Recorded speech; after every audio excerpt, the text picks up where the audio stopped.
Shortbread have proven themselves a versatile member of the cookie family, but you know, they can be playful too. And I'd like to show you how to make decorated shortbread cutouts. I'm using the same chocolate shortbread that I used for the raspberry Napoleons, except I'll be topping them with a royal icing. I'll start with meringue powder as the base. 3 tablespoons. You can find meringue powder where you buy baking or kitchen supplies. And to this, 6 tablespoons of warm water. And the last thing to add is 4 cups of sifted icing sugar. Start on low speed and then work it up to high speed.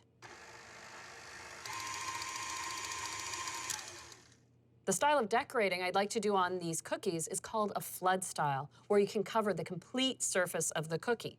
So that means you need a royal icing that is not quite as thick as the kind you'd use to pipe on a gingerbread house, but thicker than a glaze that you'd say put on sticky buns or a scone. So you may have to adjust with a little bit of warm water or a little bit of icing sugar just to get that right consistency.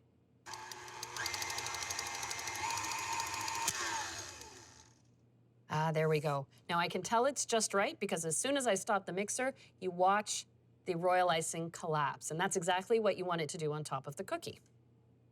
The last step for this batch I'd like to do is add a little color. And I like to use paste coloring.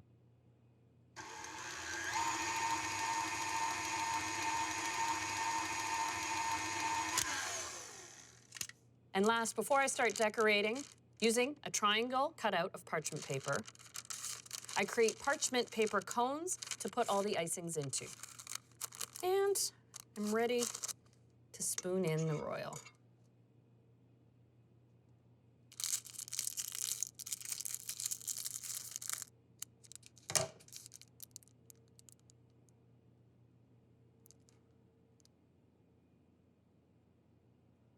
Little contrast is always nice. Add in some pink. And if you want to flatten the surface, give the cookies a little shake or a tap. To fully cover the surface of the cookie takes 2 steps. First, you have to draw an outline of that shape you want to fill. In this case, the entire cookie. Then, with the same icing, fill a generous amount. You don't have to be precise here. It's quantity more than quality. And you give it a little shake to encourage it to flatten out. And then you can use a toothpick and spread it right to those outlines. It's like coloring inside the lines. Now, while this flood layer is still wet, you can add additional detail with a different color for contrast. You pipe it on top, give it another little shake, and you can watch it settle in, and then go back and forth with a toothpick. Create that beautiful pattern. Now, the last style is to do the flood with relief on it. You flood the complete surface of your cookie and then let it set for an hour. It will dry so that your next layer of contrast icing will build up on top of it. It adds beautiful texture.